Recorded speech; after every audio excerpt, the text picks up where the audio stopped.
How you going, guys?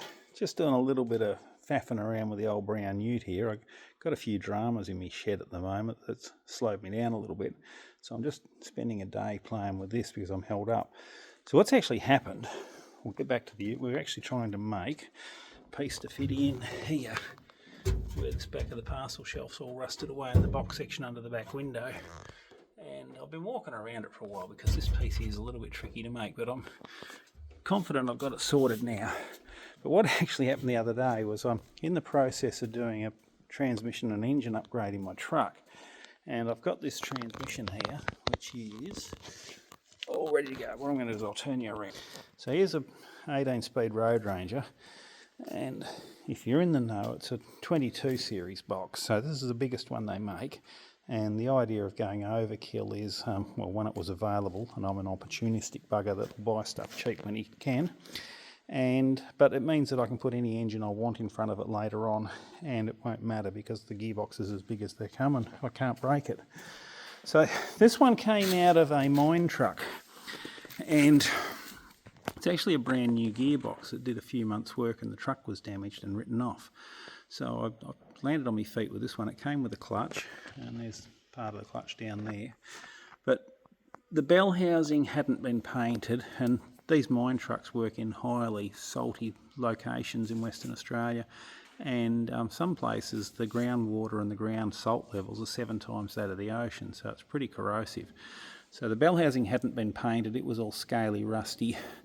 The gear shift tower would have been the original one out of the truck, and it was all scaly, rusty.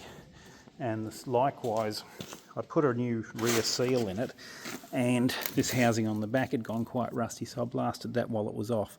But I'm going to blast the rest of the gearbox, and I've got 4 or 5 layers of tape over everything, and that's just an old trick I learned from a sign writer of all people, that you can blast stuff and the tape will stop you blasting the stuff you don't want blasted. So the yoke and the output shaft, the tower, the bell housing have all been blasted and painted, but I will blast the rest of the box, scuff all this up and give everything a coat of paint together.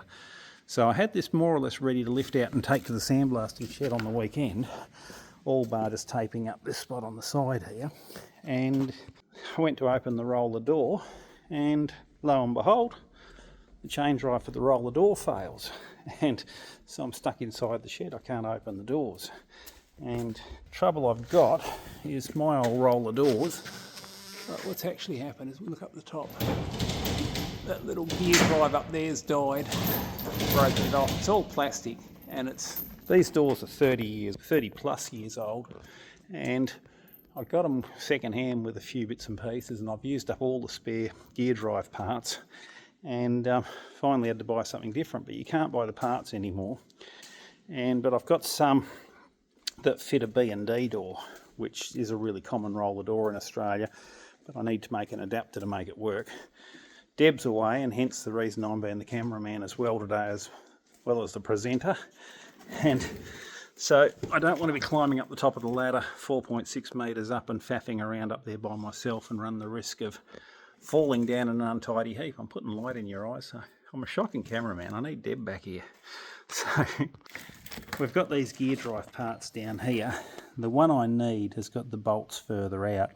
So what I'm going to do is just cut out a piece of 3mm galvanise and double drill it. So I've just got to centre it, pick up these holes and pick up a wider circle, and then I will trimming it to suit the door and the gear drive, but give myself enough room that I can actually get my hands in there and then be able to bolt it all together, which is going to be the next trick. So what we're doing here with the old ute is, I've got a panel here. This one's my pattern, and it came out of the white car years ago, but I kept it because I knew I was going to have to do the same job on the brown one. And I've just started making a new one last night, and I was down here quite late, but it's quite tricky.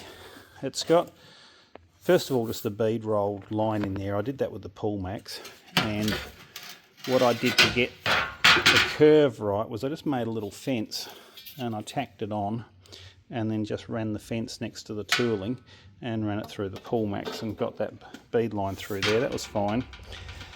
This edge here I just trimmed shape, and then I tipped that with the bead roller and finished it with the hammer and dolly. this line through here is just done on the press brake. It's because it's just straight. So that was easy, but the end of it is shaped. I'll grab the other piece. Just put them side by side and we can see where I'm coming from. There's a bit of shape in the ends of it that I've still got to add in, but the press brake bar would have come across this corner. So what I did was just split it into there, and I've let this bend a little bit, but it hasn't put a crease in it. So when I finish this section here, I can work this section in here and weld the little piece back up, and I won't have a big crease through the end here where I didn't want it. But the tricky bit is we've got the straight line, and then this tapers all the way across here to the centre. It's got a nice arc, which is the top of the parcel shelf in the car. Just have a quick squeeze in there. That door's not going to let us in far enough. This one in here should get a bit of a view. Bear with me for a minute. Put a dent in a brand new door skin. Alright, so the parcel shelf is here, and that runs into the back window there, and this is the area we're working. So the new piece is going to get trimmed, and I'll be welding it just past these pressings in here and grind all that off before I put this piece in there to make it all work. But the interesting point is, sometimes with metal shaping, or often with metal shaping, you've got to cheat a machine to get it to do something you don't want it to do. Well, more to the point, get it to do something that it doesn't want to do, but you want it to do. So where we're going with this is this last edge is being done on the bead roller, and if I'd put it in there, hang on, need a camera the right way. If we'd put it in there and done this top fold completely to 90 degrees and then started working on that, we would not have been able to get into the line that we need to be folding from.